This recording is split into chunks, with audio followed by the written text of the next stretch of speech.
9:40 a.m., March the 3rd, 1991.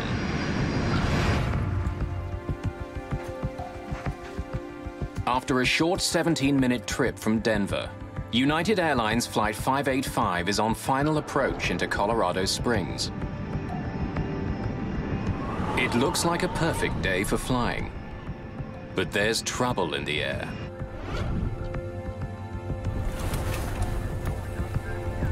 Nice looking day. Hard to believe the skies are unfriendly. There's been heavy turbulence during the flight, and violent gusts of wind are forecast over Colorado Springs. Never driven to Colorado Springs and not gotten sick?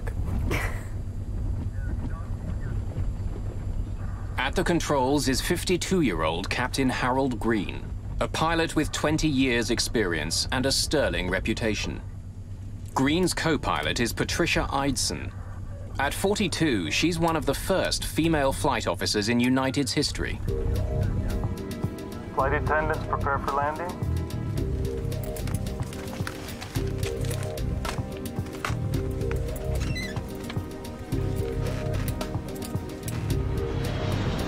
At Colorado Springs Municipal Airport, Air Traffic Controller James Rayfield is ready to bring Flight 585 in. United 585, report the airport in sight. Got it? Yep. Airport in sight, United 585. Lower landing gear. United 585 is cleared for a visual approach to runway 35. Weather conditions, wind 320 degrees at 16, gusting at 29. As its speed decreases, Flight 585 becomes more vulnerable to the turbulence. Eidson wants to know what other planes have experienced on landing. Any reports lately of any loss or gain of airspeed? Yes, ma'am. 500 feet, a 50-knot loss. At 400 feet, a 50-knot gain. And at 150 feet, a gain of 20 knots. Sounds adventurous, thank you. Starting on down.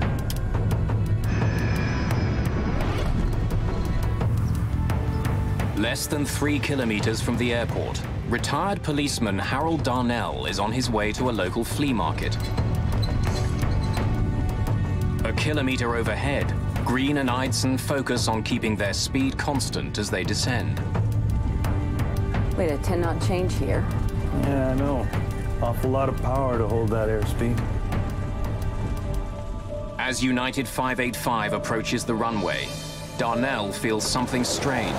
Oh, what the heck was that? Out of nowhere, a powerful gust of wind strikes his vehicle, almost blowing him off the road. Another 10-knot gain. 3 flaps. From the control tower, James Rayfield can now see Flight 585's final approach. As the aircraft closes in on the airport, the ride gets even bumpier. Wow. We're at 1,000 feet. Then, without warning, the 737 starts to spin out of control. Oh, God's sake!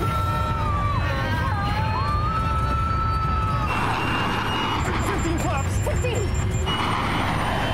Oh, no. Oh, my God!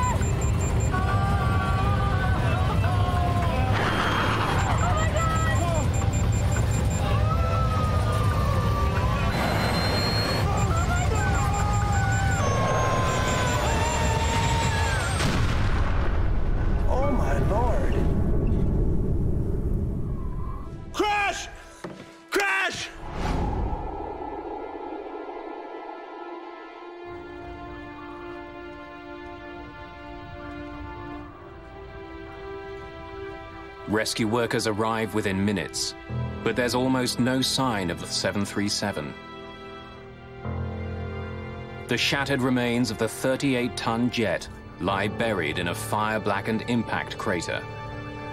The plane didn't skate or bounce, you know, like when a plane comes in normally and lands, it just nosed right in, and where it hits, where it stayed. And I came down here, and this is when I saw all of the, it was horrible. There are no survivors. All 20 passengers and 5 crew members are killed instantly by the high-speed impact and exploding jet fuel. In 10 violent seconds, Colorado Springs has become the site of one of the most mysterious air crashes in aviation history.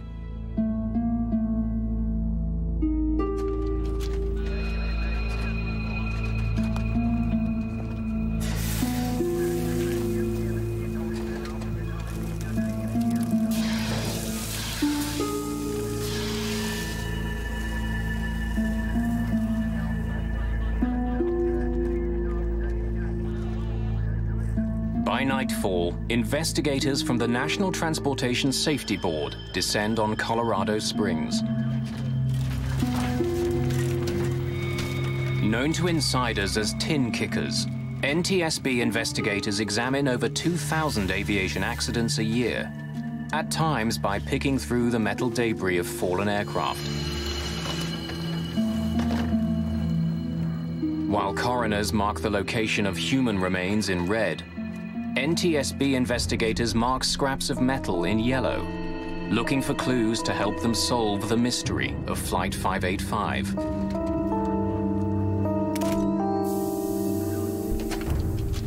Like investigating a mass murder, it's a tough job walking onto a crash site. Among the investigators assigned to the case is Malcolm Brenner, a specialist in human performance. His job will be to find out if the crash was caused by pilot error. The area was cordoned off by police, and there were Salvation Army trucks. I got a cup of coffee, a cup of hot chocolate or something, and I thanked them for it, and they said, "No, no, thank you." And they had this look in their eyes like, "My God, you have to go into this site." Clues to the fate of United 585 lie mangled in a deep black hole. The fuselage is crushed like an accordion in the impact crater. The rest of the plane is in pieces spread over an area smaller than a football field. There was a lot of fire damage. There'd been a fire afterwards, and it was all contained in a relatively small area, which just initial impression, it can be a sign that the airplane was intact.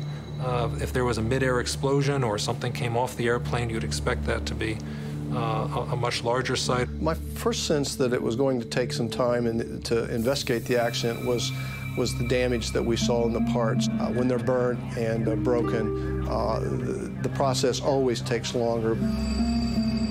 But with their work just beginning, members of the NTSB have no clue that the case of United 585 will become the longest crash investigation in aviation history.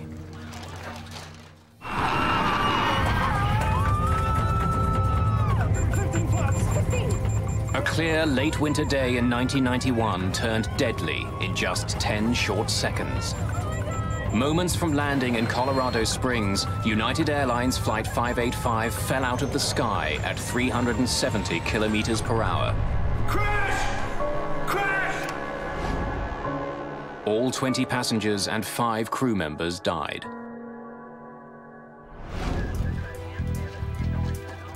The National Transportation Safety Board begins a painstaking investigation into the crash. Engine turbines, hydraulic pressure gauges, the cockpit voice recorder, and in-flight data recorder are all carefully extracted from the site, photographed, and sent to the lab for analysis.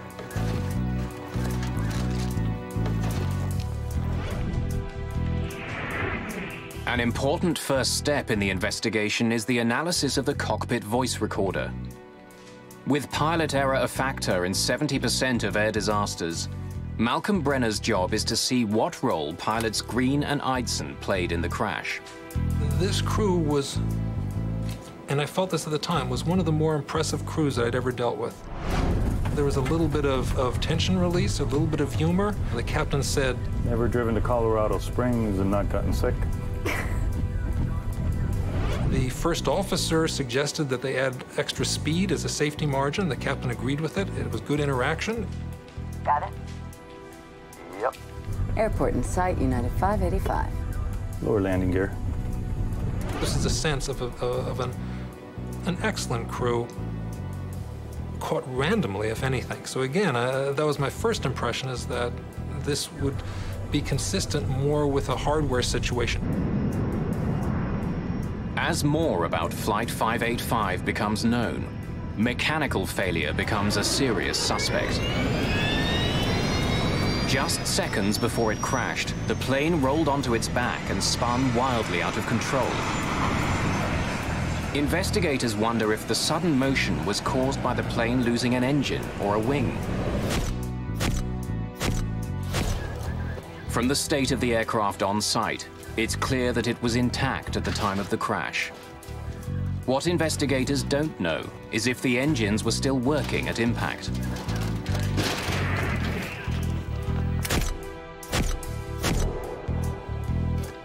Technicians examine the engine turbines. They discover dirt has been drawn deeply into every crevice. These blades were clearly spinning and sucking in air at the time of impact. The engines may have been running, but technicians aren't sure how well. The plane's hydraulic pressure dials are destroyed, their glass covers broken. The indicator needles have been snapped off by the force of the impact. But even these ravaged dials tell a tale. 15 flaps! 15! On close inspection, investigators find a critical mark. At the moment of impact, a dent was made on the faceplate by the jarred indicator needle. It proves that when United 585 crashed, its engines were running normally.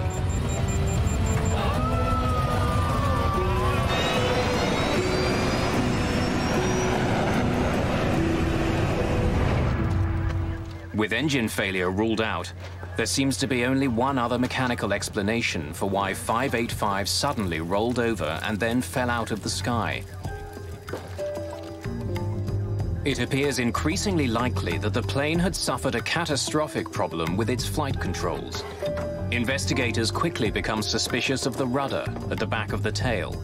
We focused in after eliminating other flight control surfaces that we thought could contribute to the roll. We started looking at the rudder.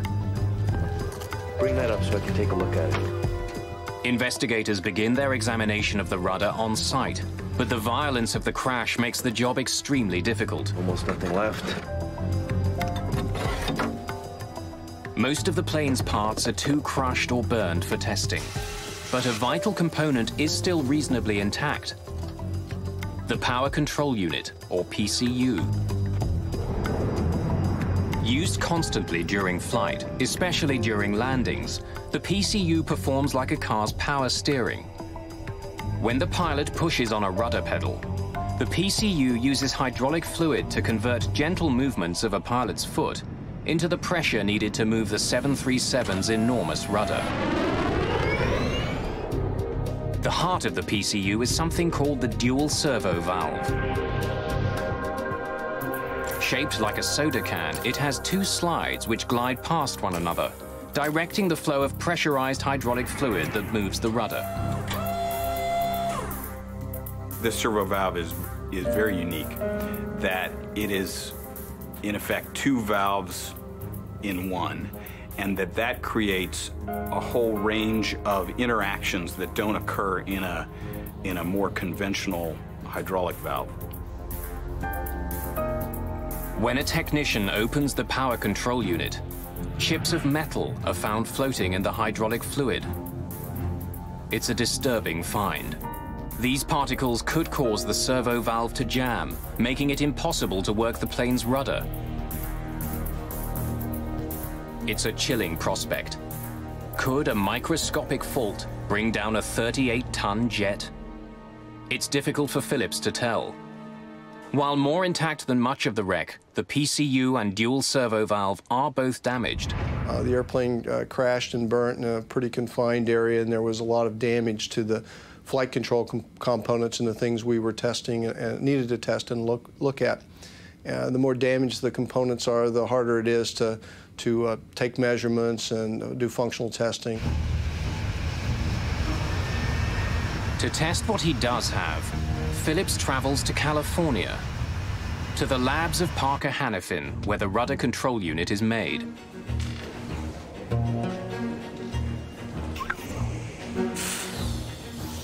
The curious metal chips floating in the PCU's chambers are dismissed. Phillips is told that filters keep them out of the delicate servo valve that directs fluid and moves the rudder. Nothing else is found that could explain any sudden movement of the rudder on Flight 585. We didn't have any absolute indication or information that we could point to that said the rudder power control unit, the servo valve, or any part of that flight control system caused that accident. Phillips still suspects a mechanical problem, but with no conclusive evidence that the PCU or servo valve caused the crash, he's forced to sign off on the tests. It's a pass.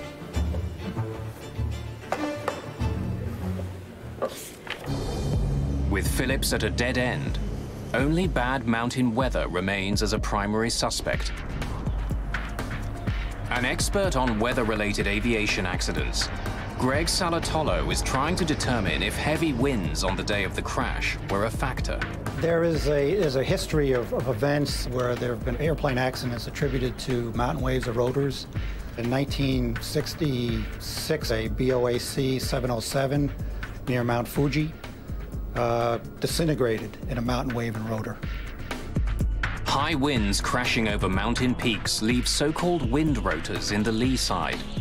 Invisible, highly turbulent downdrafts that come plunging down with devastating power and are extremely dangerous to aircraft. We found a great deal of evidence looking at the surface upper air data and talking to witnesses in the area that rotors were a possibility. An explosion, it was right over there. Salatolo hears several eyewitness reports of bizarre mountain weather on the day of the crash. One of the most intriguing is from Harold Darnell, what the heck was that? whose truck was struck by a powerful gust of wind just moments before 585 crashed. But as Greg Salatolo combs through his evidence, the theory that a wind rotor knocked the plane from the sky is getting less and less likely.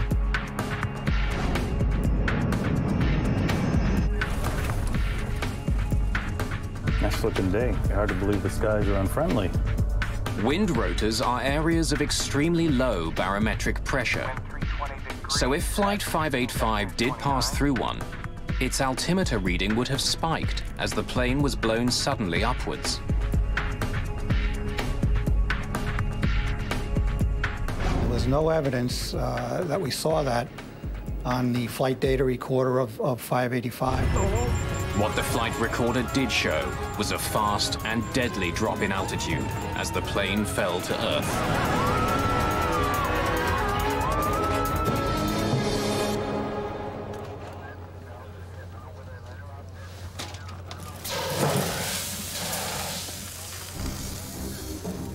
It's been 21 months since the investigation into the crash of United Flight 585 began. Almost 2 years in which the NTSB has studied the crew, the weather, the rudder, and thousands of other pieces of evidence. They've come up empty-handed. For only the 4th time in its history, the NTSB releases a report which doesn't reach a conclusion. The cause of the crash of Flight 585 is undetermined. We had put a lot of time and effort into the investigation, and we just weren't sure what had happened. It was like he was tracking a serial killer. He was frustrated that they had not solved 585. He did not want that to happen again. But almost 2 years after the report on 585 is released, the killer strikes again. At 7 p.m. on a clear, windless day, US Air Flight 427 is nearing Pittsburgh. Captain Peter Germano and First Officer Chuck Emmett are getting ready for their final approach. Folks, from the flight deck, we should be on the ground about 10 more minutes. Sunny skies, a little hazy. Flight attendants, please prepare for landing. I'll ask you to check the security of your seatbelt. Thank you.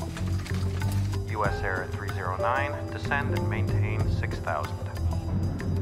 As they close in on the airport, the pilots are on the lookout for another flight about 10 kilometers ahead of them. Looking for the traffic. turning 100, US Air 427. I see the jet stream. As they pass through the turbulence Whoa. left behind by the other flight, their jet suddenly and alarmingly rolls left. Hold on, hold on. Hold on. Shoot! Nothing the pilots do seems to have any effect.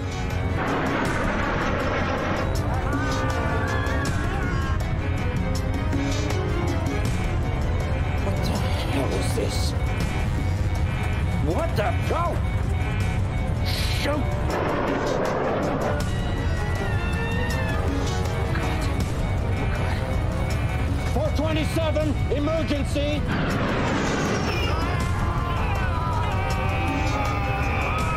Oh, shoot. Oh! Oh, God! Oh, God, no!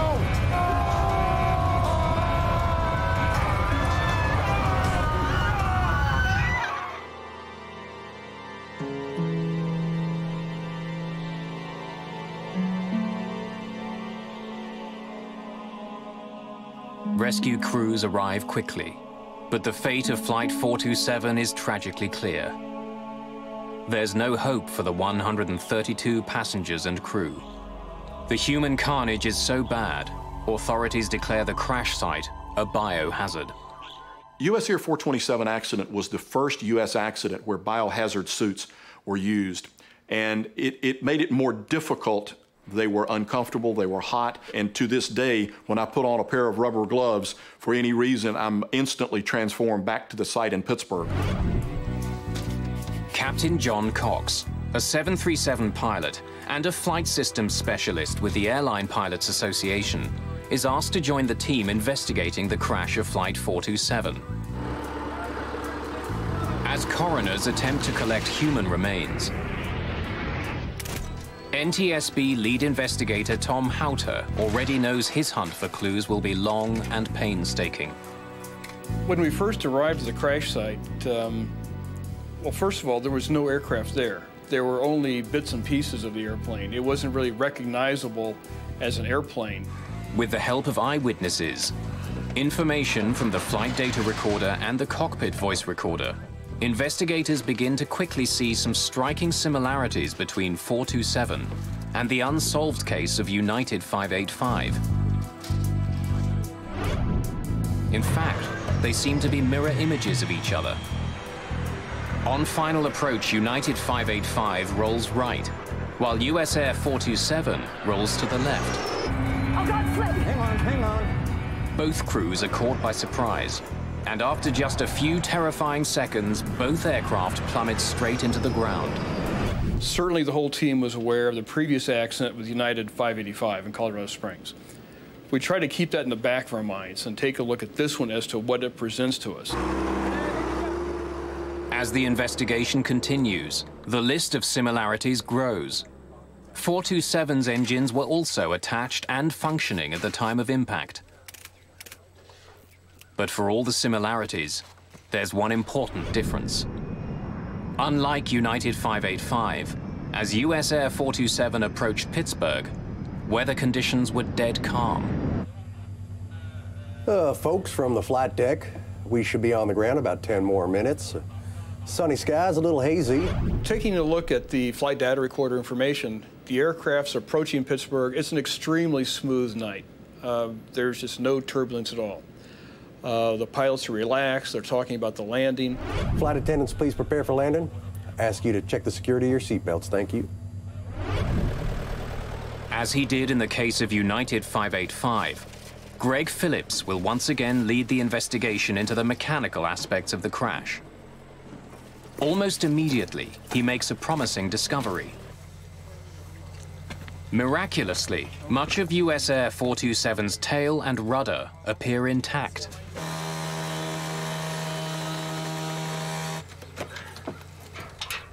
The hydraulic devices inside the tail have also sustained very little damage.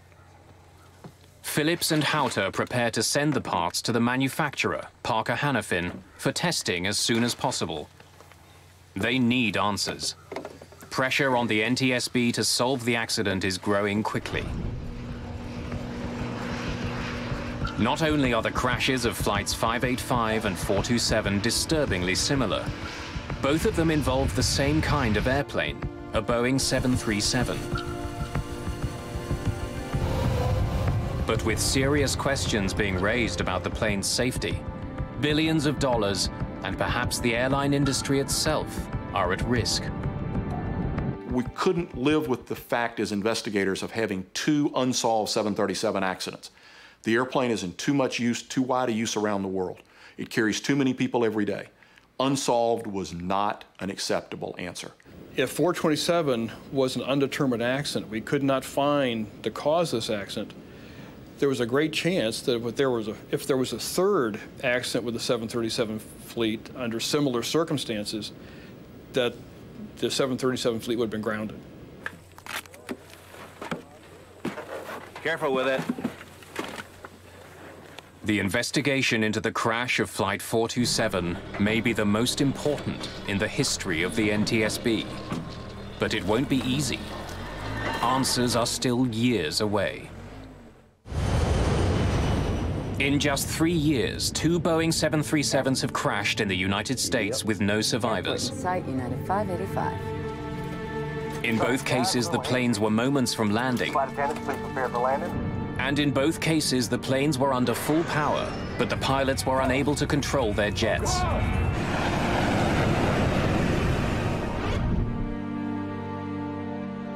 In the crash of United Flight 585, NTSB investigators were unable to find a cause. Now they're searching for clues into the second crash, US Air Flight 427. As the investigator in charge, I never allowed myself to think this investigation could go undetermined. We kept on pushing and kept on researching. As long as we had things to research, we kept on going. To find their killer, the NTSB can't afford to rule anything out. From the possibility that a collision with birds brought 427 down, to strange, even bizarre theories. They looked at electromagnetic interference. They got calls from people saying it might be Russian death rays. They considered everything. There were a couple of witnesses who gave reports of the aircraft suddenly descending and hovering before it blew up. We discounted those. But the investigation's primary suspect is the dual servo valve, part of the power control unit that moves the 737's rudder, and a suspect in the crash of United 585. Parker Hannafin made the valve.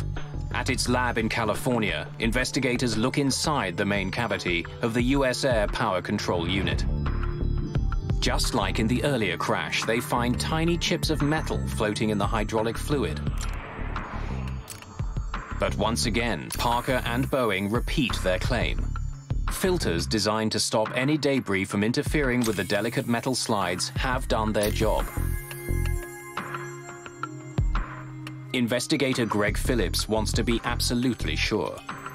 If the chips were blocking the slides, they would have left tiny scratch marks behind where they rubbed against the metal.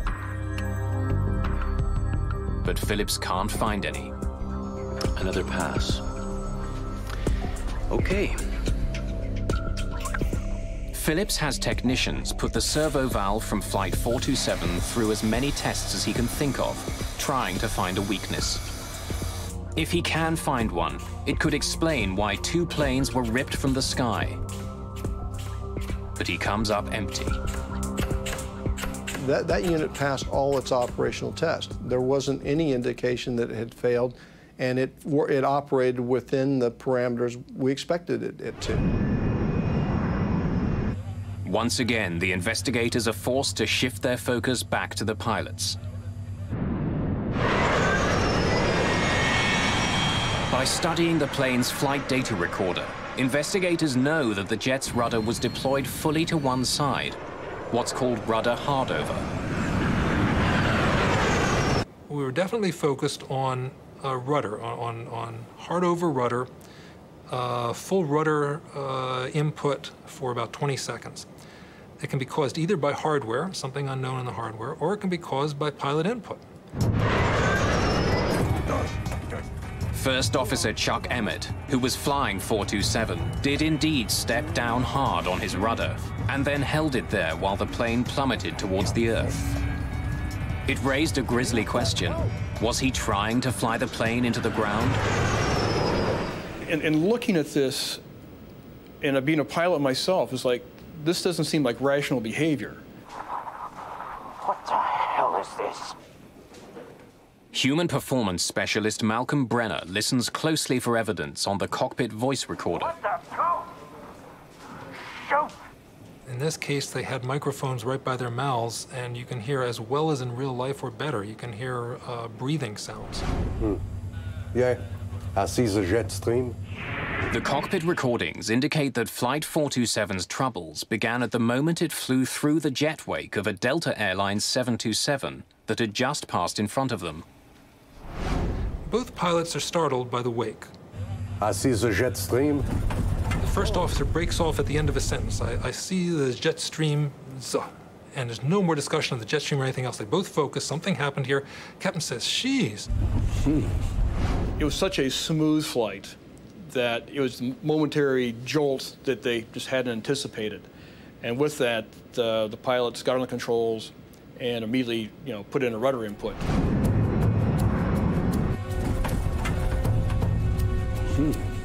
The cockpit recorder even records the thumping sound of the jet stream turbulence as 427 flies through it. As Flight 427 encounters the turbulence, Brenner hears something unusual.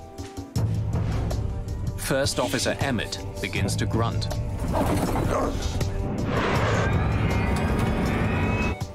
The grunting is unusual. The controls are designed so that pilots don't need to grunt. They're specially designed around human capabilities. So to have someone grunting is typically a sign of an emergency. By matching data from the flight recorder with the crew's voices, Brenner is able to confirm that Emmett's grunts begin a split second after he pushed down on the rudder pedal, and 3 to 4 seconds after the wake turbulence affected Flight 427. What the hell? On their own, the cockpit voice recordings prove very little. But it seems clear that the crew weren't trying to crash their plane. Something happened which took them by surprise. They reacted as quickly as they could, but nothing they did seemed to help. What the hell is this? It's been almost 2 years since the crash of Flight 427, and the investigation has stalled. Now 2 737s have gone down in startlingly similar ways, and investigators still don't know why. We were all frustrated as months wore into years. What were we missing? It definitely took a toll in their personal lives. They worked incredibly long hours.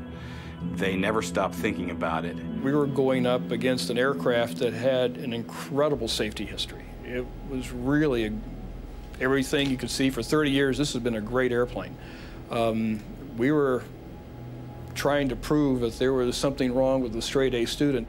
It clearly was on his mind. He, at one point, had a nightmare about it where he dreamed that he was in front of a congressional committee that was grilling him on now there had been a third 737 crash, and in Tom's dream, all of the cameras were pointing to him, and a congressman asked, "Why didn't you ground the fleet?"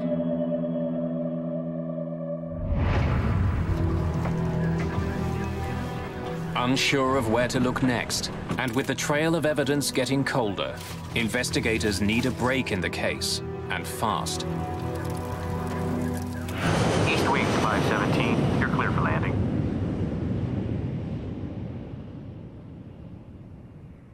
On June the 9th, 1996, they finally get the break they've been looking for.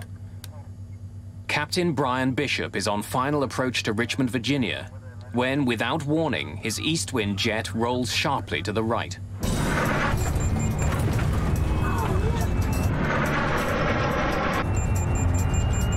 We didn't know to what extent, but we knew we had a problem with the rudder.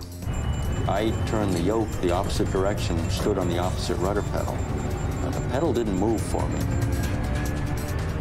For over 30 seconds, the 737 flies in a precarious right bank as Bishop fights to keep it from rolling over.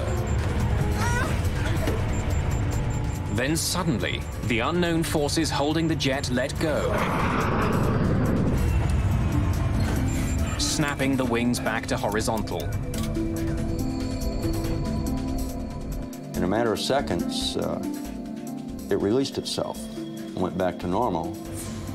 We had started the checklist. Almost before I could finish the sentence, all of a sudden there was just a wham.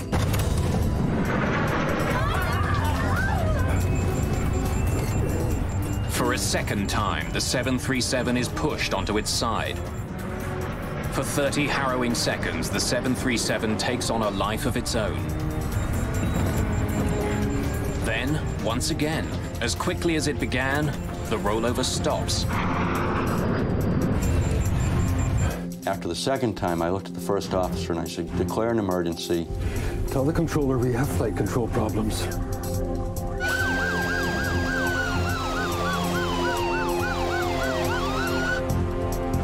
As they slow down to land, the risks increase. If a third rollover occurs, they won't have enough airspeed to recover. I did at some point tell my first officer to look out the window and find a dark spot. It was nighttime and we were looking to avoid a neighborhood or a populated area. And he very calmly responded that, hey, here's a spot over here.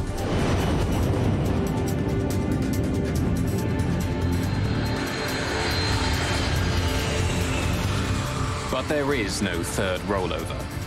Bishop brings Flight 517 in high and fast and lands safely. Taxiing in is when I realized my legs were shaking. We got the aircraft to the gate, and I did pick up the PA to make an announcement to try to explain what had just happened to these people. And on picking up their microphone, I realized there was nothing I could say to make this any better. And probably for the first time in a long time, I was at a loss of words. So I simply put the microphone down and let it go at that. But Bishop won't remain speechless for long. By the next day, the investigation team has arrived in Richmond. Flight data recorded was undamaged, an airplane undamaged. We launched to the scene.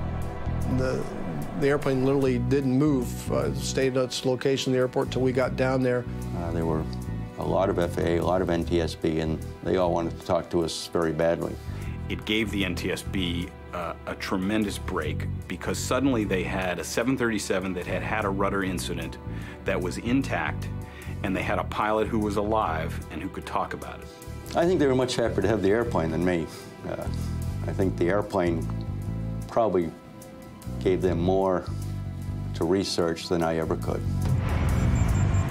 NTSB investigators quickly determined that what happened on board Eastwind Flight 517 is alarmingly similar to events on Flights 427 and 585.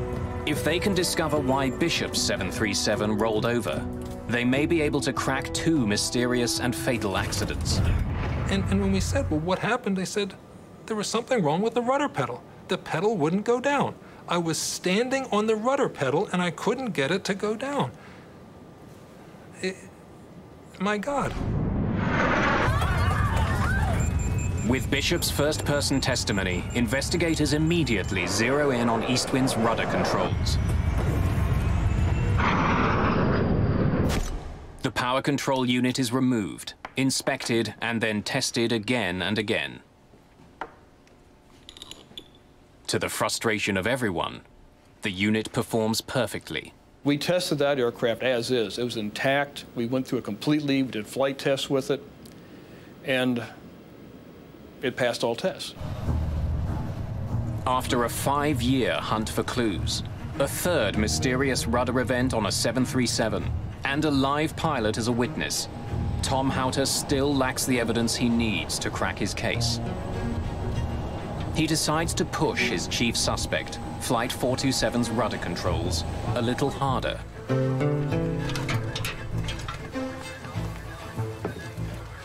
One fellow mentioned a test they had done in the military of a thermal shock, where if you had the actuator being very cold and put in very hot hydraulic fluid, it would cause it to react in strange ways. So we put together a thermal shock test. And this test was extreme, to say the least. On August the 26th, 1996, in Valencia, California, NTSB investigators gather to watch the torture test of US Air 427's PCU. After soaking it in dry ice, the PCU is blasted with nitrogen gas to simulate the minus 40-degree temperatures at 10,000 meters. Then it's quickly injected with superheated hydraulic fluid and given the command to start working. As we were standing there listening to the actuator move left and right, it stopped. And it was not commanded to stop. It just jammed. Stopped working completely. Take a look. Systems investigator Greg Phillips now asks that the valve be taken apart and scanned for scratches. They find none. Look at that. Doesn't leave a trace. It's a crucial breakthrough to solving an almost perfect crime. Not only have they proven that the valve which controls the rudders can jam, no evidence is left behind. Tom Houter and his team have now found that a small hydraulic valve that controls the rudder of the world's most popular commercial jetliner can jam in the right circumstances. It's an ominous discovery, but incredibly, there's another shocking surprise in store for the investigators. October the 15th, 1996. For the last 5 years, the National Transportation Safety Board has been struggling to crack its toughest case. Two completely separate, but seemingly linked accidents. The crash of United 585 killed 25 passengers and crew. 3 years later, the US Air Flight 427 disaster took another 132 lives.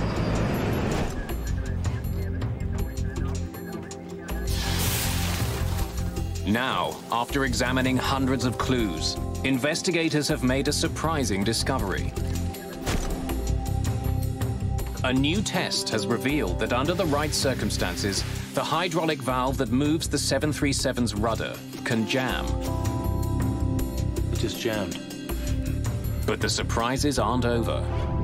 The most important breakthrough came when a Boeing engineer, examining the data from that test, discovered some numbers that indicated the valve at that point had actually reversed. Whoa. It's a stunning revelation. Not only can the servo valve jam, but it can then function in reverse. It means that any time a pilot tries to correct a rollover by pushing on the rudder might turn in the opposite direction, causing a fatal accident. And the reversal is like driving your car. You turn to the right, it goes left. You're not going to figure out this failure mode until you go off the road. And in these cases, that's the pilots were faced with, something so unusual that they didn't understand what was happening. What the hell is this? They had evidence now that the valve was unique, that the valve not only could jam, but would reverse. 427, emergency! That would explain why the first officer, Chuck Emmett, would keep his foot on the rudder pedal, because he's thinking, why isn't the plane going right? And he's feeling the plane go to the left. To the very end, Chuck Emmett pushes hard, hoping his rudder will help him pull out of his deadly spiral. Tragically, he has no way of knowing that he's steering the aircraft straight into the ground. Ever driven to Colorado Springs and not gotten sick?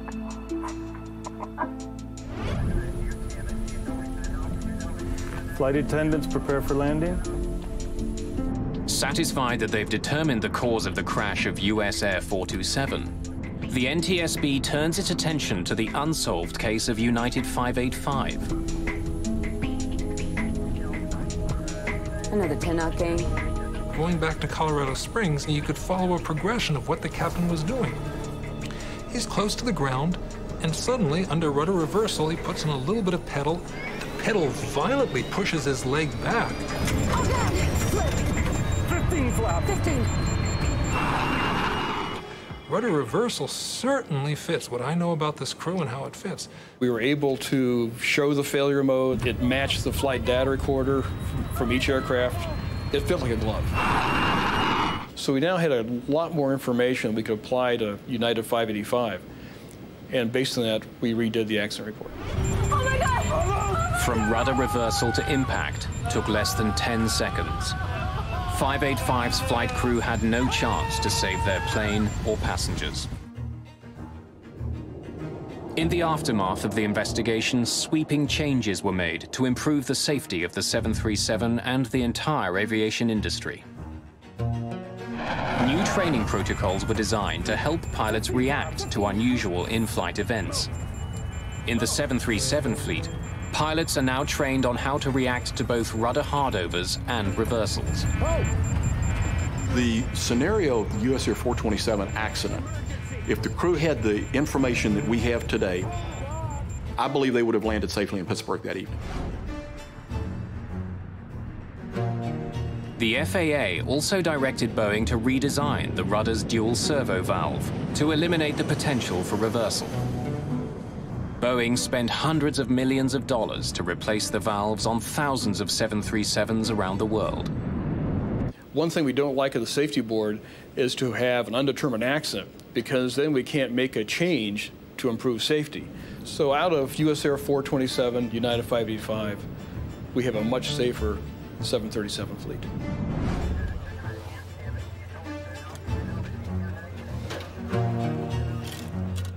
It took NTSB tin kickers 10 years to solve the mysterious crashes of flights 585 and 427, the longest investigation in aviation history.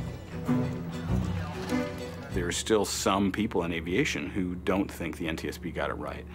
But I became convinced after talking to many, many, many people, pilots, engineers, people at Boeing, and spending a lot of time with the investigators, that they did get it right. Since the replacement of the 737 servo valves, there hasn't been a similar crash of the most popular, most profitable plane in the world.